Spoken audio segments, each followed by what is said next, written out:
From Filipino buffet to international and Filipino buffet, bigger the better.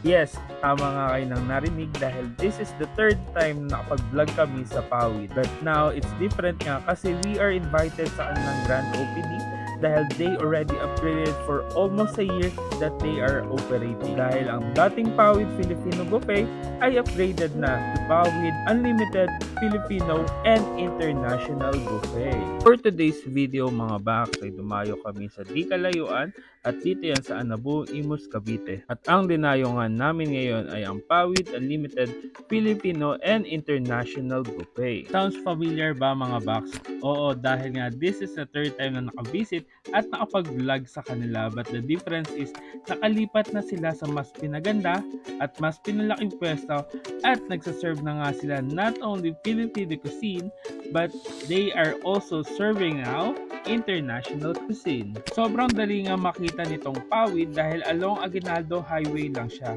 at sa tabi ng BPI at tapat ng Yasaki Inn. Malaki ang parking area nila kaya di mamomblema kung may dala kang sasakyan. Pagpasok mo pa lang, isasalubungin ka agad ng Filipino vibes na mapipil nyo sa buong restaurant. Malaki ang dining area nila which approximate can accommodate up to 200 customers and ongoing pa din pala ang construction ng kanilang second floor para mas marami ang makakain. Mas marami na rin ang food na ino-offer nila dito na pwede nyo kainin hanggat kaya nyo. Ito ang main buffet table nila kung saan makikita ang Filipino main dish na ino-offer nila everyday at sobrang dami nyong pagpipilian dito. Merong may sarsa, merong prito, merong may sabaw, at ang natuwa ko ay yung ibang food na matatagal ko nang di natitikman, dito ko lang pala matatagpuan. O akala nyo yan lang? Meron silang buffet table for international foods like sushi, maki, siomai, at sa tabi niyan is ang mga sweet desserts like donuts and bread.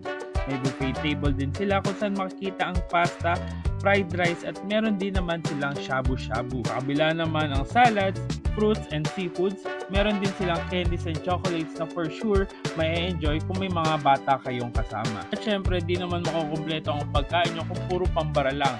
Ito naman ang mga panulak. They are serving different kinds of juices and iced tea.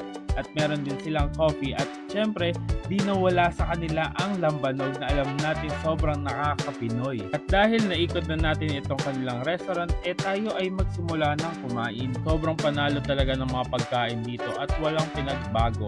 Katulad ng dati ay recipe pa rin yan ng mismong owner ng restaurant na si Miss Danica. Isipin nyo for the price of 549 pag Monday to Thursday and 599 naman pag Friday, Saturday, and Sunday ay ma-enjoy nyo na lahat ng nakikita nyo at paniguradong busog na busog kayong uuwi. At bukod nga pala sa Unlimited Filipino and International Buffet, si Pawid ay nag-o-offer din as event place. Kung naghahanap ka ng lugar para sa special party, binyag, birthday, kasal, at kung ano-ano pa, nag-o-offer sila ng very affordable package depende sa dami ng inyong bisita.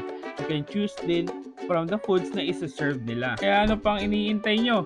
Di tara, dayo tayo. Located nga pala sila sa LAC3A, Anabu 2, Aguinaldo Highway, Imus, Cavite. So katabi nga siya ng BPI Anabu at sa harap ng Yasaki Imus. At open sila from 10 a.m. to 10 p.m. daily. And for reservation and inquiry, you can contact them at 0993-656-7545 or you can also message their Facebook page. Kami ay kakain muna ni Bonita at magpapakabusog at after ay uuwi na din para makapag-ready na sa susunod naming dadayuhin kung saan may mura, masarap at kakaibang kainan. And thank you for watching mga baks and don't forget to eat, ride, and grind! Let's go!